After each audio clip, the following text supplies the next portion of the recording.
बच्चों, let's read this question. So this question say that fill in the blanks, force in nature exist everywhere. Okay, तो चलिए बच्चों अब हम इस क्वेश्चन को स्टार्ट करते हैं. ओके, तो देखिए बच्चों हमें इस क्वेश्चन में बताना है कि कौन सा ऐसा फोर्स है इन नेचर में जो आपका हर जगह एग्जिस्ट करता है. ओके, तो देखिए बच्चों इस क्वेश्चन का की कॉन्सेप्ट आप क्या लिख सकते हैं. The key concept of this question is और क्या लिख सकते हैं. यहाँ पर मैं फोर्स बताना. ओके, कौन सा फोर्स. ओके, तो force is the key concept of this question. क्या लिख सकते हैं. Force is the key concept of this question हम यहाँ पर लिख सकते हैं. ओके, तो देखिए बच्चों ऐसा कौन सा फोर्स है जो आपके नेचर में एग्जिस्ट करता है.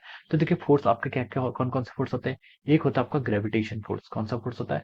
एक होता है आपका gravitation force. Okay, gravitation force.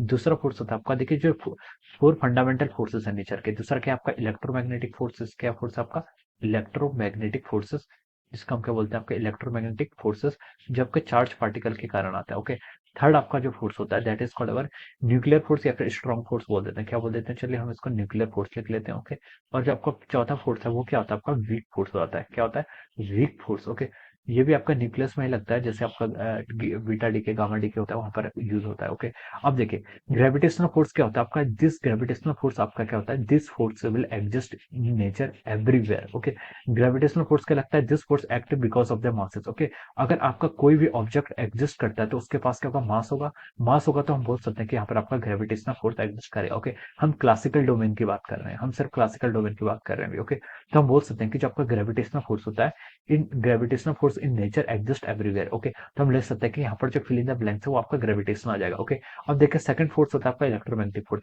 Electromagnetic force आपके चार्ज के कारण आता है. ओके, अब देखिए जो अब आपका जब देखिए आपको पता है कि charge can not exist without mass. अगर आपका मास ही नहीं होगा तो चार्ज चार्ज क्या होगा, होगा ही नहीं. ओके, और अगर चार्ज है तो इसका मतलब है कि मास तो आपका डेफिनेटली है, और अगर मास है तो इसका मतलब ये नहीं है कि चार्ज होना जरूरी है. ओके, तो हम बोल सकते हैं कि आपका चार्ज होने के लिए भी आपका मास का होना जरूरी है. ओके, और थर्ड होता है आपका न्यूक्लियर फोर्स. न्यूक्लियर फोर्स आपका बहुत शॉर्ट रेंज फोर्स है. ओके, और ये किसके कारण एक्ट करता है. ये आपके न्यूक्लियस की प्रॉपर्टी होती है. ओके, ये आपके क्या होता है न्यूक्लियॉन्स के बीच में जो फोर्स होता है उसके कारण लगता है. ओके, तो ये हर जगह एग्जिस्ट नहीं करता. Okay, so this will be not a, इसको हम फोर्स को कंसिडर नहीं करेंगे.